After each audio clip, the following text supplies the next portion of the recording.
المشاهدون الكرام، السلام عليكم ورحمة الله تعالى وبركاته. نشرة الأخبار من الفضائية الإريترية وفيها: زوار مهرجان إريتريا يشيدون بالعروض التي يقدمها للإقليم الجنوبي. خدمات مرضية لزوار مهرجان إريتريا.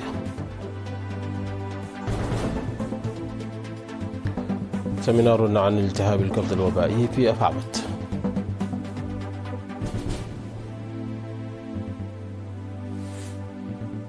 اتصال هاتفي بين كيم جونغ أون وبوتين وتوافق حول أوكرانيا.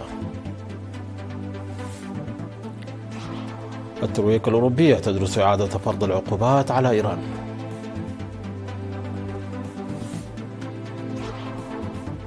استراليا وفانواتو تتفقان على اتفاقية أمنية واقتصادية.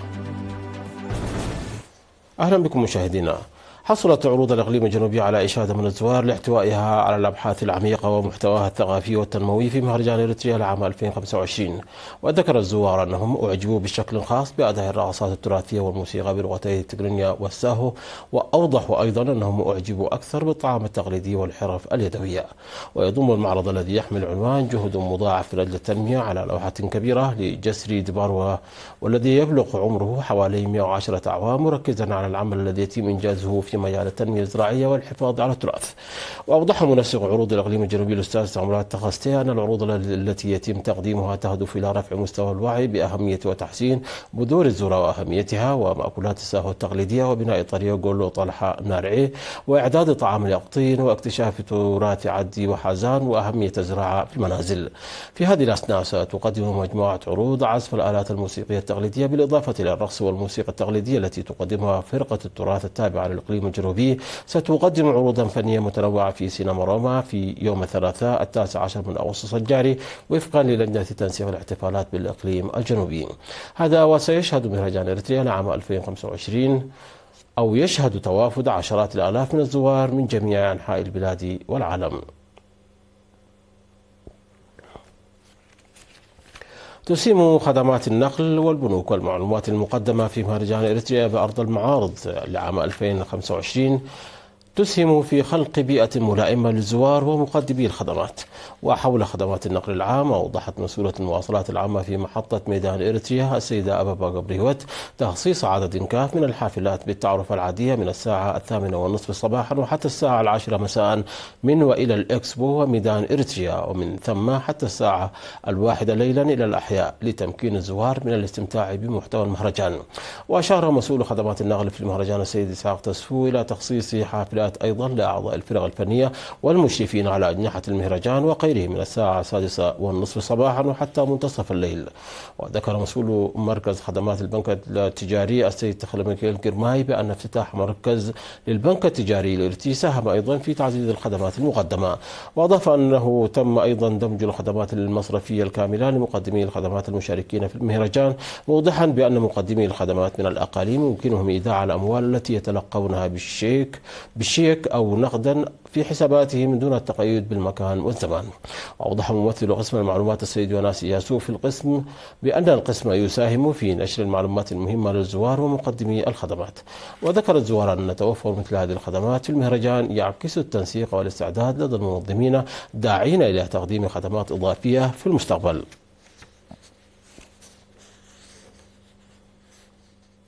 نظم مكتب الصحة في إقليم شمال البحر الأحمر دورة تدريبية في أفعبت يومي 6 و7 من أغسطس الجاري للعاملين الصحيين في مديريات أفعبت وقرورة وأدوبحة ونقفة.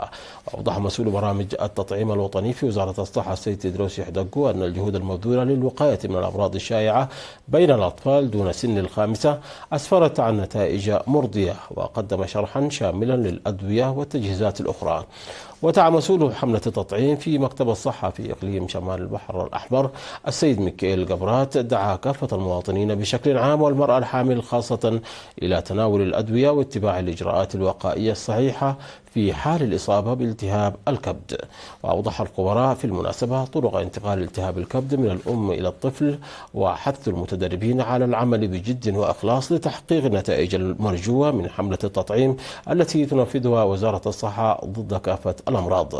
من جانبهم دعا المشاركون إلى تكثيف الحملات لضمان فعالية الحملة في المناطق النائية، واقترحوا توفير التجهيزات اللازمة في مواقع التطعيم والقيام بالاستعدادات المسبقة.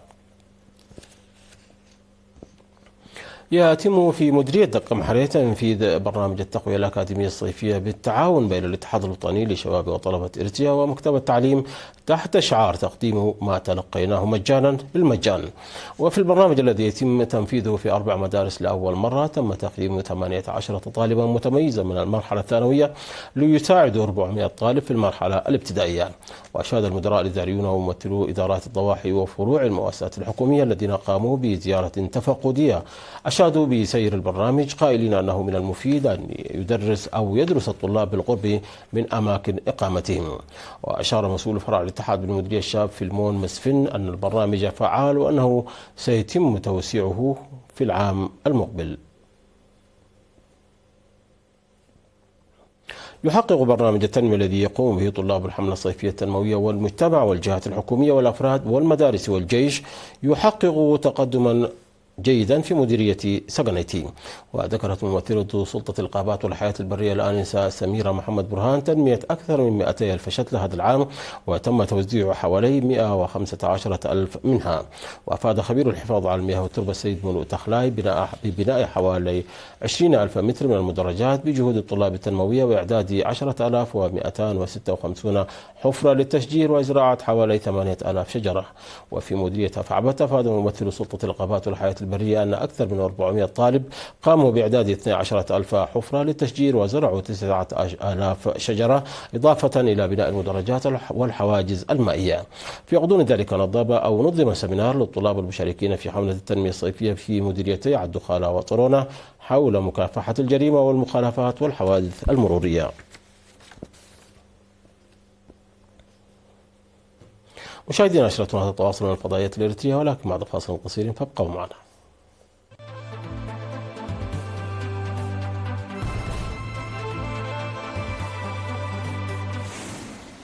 أجرى الزعيم الكوري الشمالي كيم جون أون والرئيس الروسي فلاديمير بوتين اتصالا هاتفيا لمناقشة تعزيز العلاقات بين البلدين وجهود الحرب في أوكرانيا حسب ما ذكرت وسائل الإعلام الرسمية في البلدين. وتأتي هذه المكالمة الهاتفية في الوقت الذي يستعد فيه الرئيس الروسي للقاء نظيره الأمريكي في ولاية ألاسكا على الساحل الغربي للولايات المتحدة لمناقشة اقتراح وقف إطلاق النار بشأن الحرب في أوكرانيا.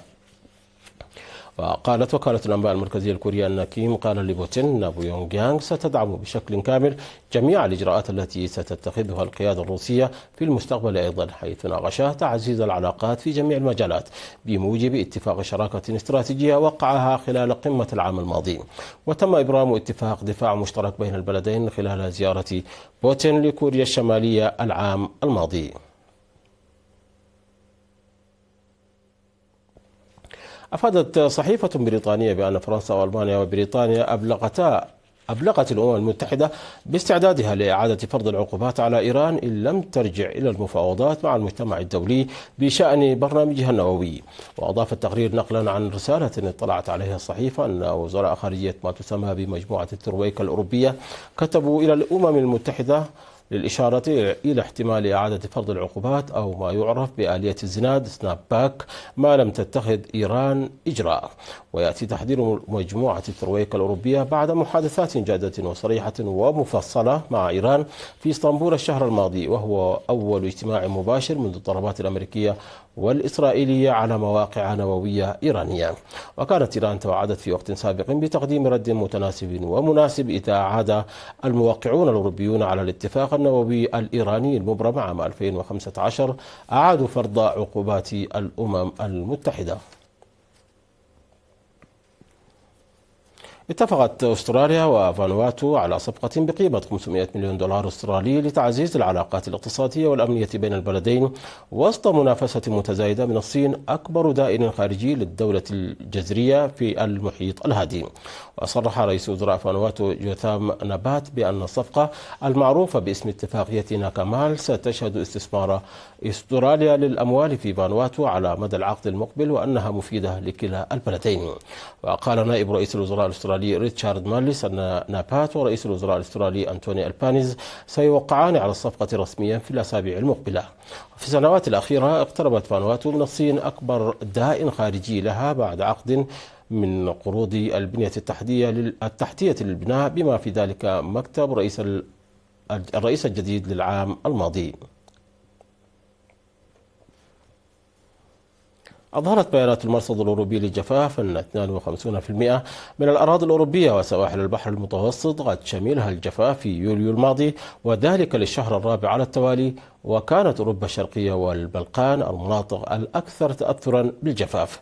وتعد هذه النسبة هي الأعلى التي تسجل خلال شهر يوليو الماضي منذ بدء تسجيل هذه البيانات في 2022، وتزيد ب 21 نقطة عن المتوسط للفترة ما بين 2012 و2021، مع تسجيل الجفاف في هذه المنطقة أرقاما قياسية متتالية كل شهر منذ مطلع العام. حسب البيانات تعد أوروبا الشرقية والبلقان المناطق الأكثر تأثرا بالجفاف، سجلت نسبة الأراضي التي بلغت مستوى الإنذار زيادة حادة في عدد من هذه البلدان. مشاهدينا، قبل الختام إليكم تذكير بأهم ما جاء في هذه النشرة من أنباء. زوار مهرجان إريتريا يشيدون بالعروض التي يقدمها الإقليم الجنوبي.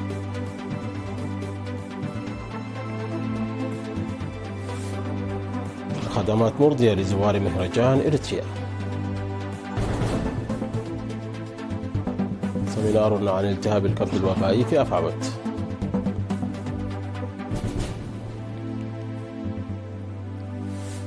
اتصال هاتفي بين كيم جون أون وبوتين وتوافق حول أوكرانيا.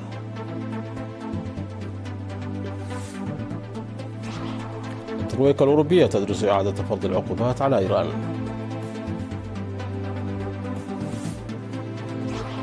وأستراليا وفانواتو تتفقان على اتفاقية أمنية واقتصادية.